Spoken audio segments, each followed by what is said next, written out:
ক্ষমা করে দাও না, আমার ভুল হয়ে গেছে। আমি বুঝতে পারছি, আমি আর কখনো এরকমটা করবো না। প্লিজ তুমি আমাকে ক্ষমা করে দাও। ক্ষমা চাচ্ছ আমার কাছে?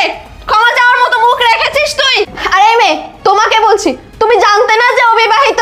তারপরেও কিভাবে একটা বিবাহিত ছেলে জানা সত্ত্বেও ওর সঙ্গে তুমি এরকম একটা পরকীয়ার সম্পর্ক রাখতে পারলে? তুমি কিভাবে পারলে এরকম একটা কাজ করতে? আর একটা মেয়ের সংসার ভাঙতে তোমার কি একটাবারও বাঁধলো না? একটাবারও মনে হলো না যে এই ছেলেটা যে নিজের বউকে ঠকাচ্ছে সে যে 2 দিন পরে তোমাকে ঠকাবে না? এর কি গ্যারান্টি আছে? আপু, আমার ভুল হয়ে গেছে, আমাকে মাফ করে দাও। আর নেক্সট টাইম আর ওনার সাথে কথা বলবো না। মাফ করে দিন আমাকে, আমি আসি। বৃষ্টি, প্লিজ তুমি আমাকে শেষবারের মতো ক্ষমা করে দাও না। তুমি যদি আমাকে ক্ষমা না করো, আমি কিন্তু আত্মহত্যা করবো। আত্মহত্যা? তোর মতো জঘন্য মানুষের মুখে না আত্মহত্যা শব্দটা মানায় না, বুঝলি? তুই থাক তোর মতো, যাকে নিয়ে সুখে ছিলি না সেও তো গেল, এখন কি করবি? তোর তো দরকার ছিল আমার বাড়ি গাড়ি সহায় সম্পত্তি